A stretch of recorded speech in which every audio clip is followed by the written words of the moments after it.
भाजप आणि सरकारमधल्या काहींचा आमच्या बदनामीचा अजेंडा। सोशल मीडियावरील ट्रोलिंग नंतर बच्चू कडूंचा आरोप। कर्जमाफी न केल्यास जिकडे तिकडे हंगामा, कडूंचा इशारा।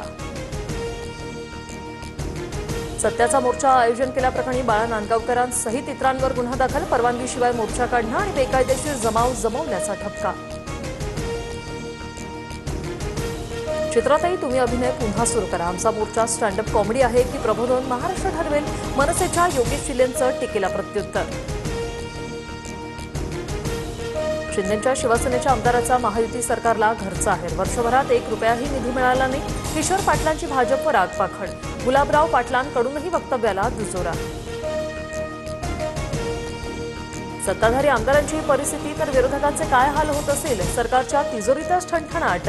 किशोर पाटलांनी केलेल्या वक्तव्यावर एकनाथ खडसेंचा निशाणा। भाजपनं मतदारसंघात काम केलं नसतं तर किशोर पाटील निवडूनच आले नसते। महायुतीत कटुता येईल अशी वक्तव्य नको, प्रवीण दरेकरांचा सल्ला।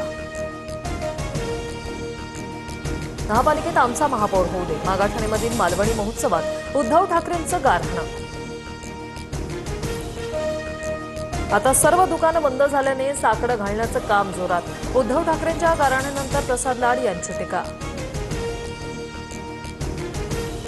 विधानसभा निवडणुकीच्या पार्श्वभूमीवर मुख्यमंत्री देवेंद्र फडणवीसांच्या बिहारमध्ये प्रचार सभा। मोदींच्या नेतृत्वात बिहार आघाडीचे राज्य बनेल। राजेश भाईंना निवडून द्या, फडणवीसांचं आवाहन। उद्धव ठाकरेंची उद्या 12:30 वाजता दुपारी मातोश्रीवर पत्रकार परिषद। मतदार यादीतील घोळाबाबत माध्यमांशी संवाद साधणार। भाजपकडे राजकारणाला हादरवून टाकणारा खुलासा। मग विरोधात उद्या मोठी पत्रकार परिषद घेणार। मंत्री आशिष शेलार गौप्यस्फोट करणार। बेळगाव कर्नाटकचा भाग, तो मागायचा महाराष्ट्राला अधिकार नाही, अन्यथा आम्हीही मुंबई कर्नाटकला जोडण्याची मागणी करू। काँग्रेसचे आमदार लक्ष्मण सवदींच्या विधानामुळे वाद।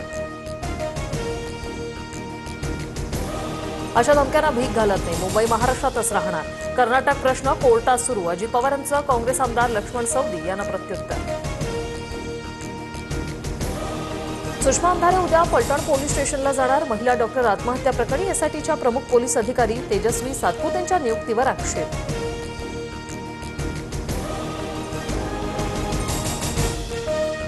फलटणमध्ये उद्या माजी खासदार रणजित निंबाळकरांची पत्रकार परिषद। आरोप करणाऱ्यांनी पत्रकार परिषदेत येण्याचं आव्हान।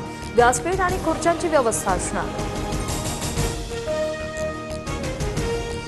बिबट्याच्या हल्ल्यात 13 वर्षीय बालकाच्या मृत्यूनंतर शिरूरच्या पिंपरखेड ग्रामस्थांचा संताप।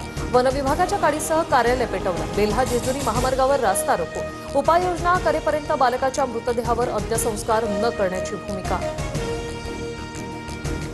बिबट्याच्या हल्ल्याबाबत उद्याच मुख्यमंत्र्यांची चर्चा करणार। वनतारामध्ये 50 बिबट्यांना पाठवण्याचा निर्णय घेतलाय, मात्र इतरांनाही बंदिस्त करून ठेवण्यासाठी उपाययोजना करू, अजितदादांची माहिती। अजित पवार सलग 4थ्यांदा महाराष्ट्र ऑलिम्पिक असोसिएशनच्या अध्यक्षपदी। वरिष्ठ उपाध्यक्ष म्हणून मुरलीधर मोहोळ यांची निवड। 60 मतदारांपैकी अनेकांचा दादांना पाठिंबा।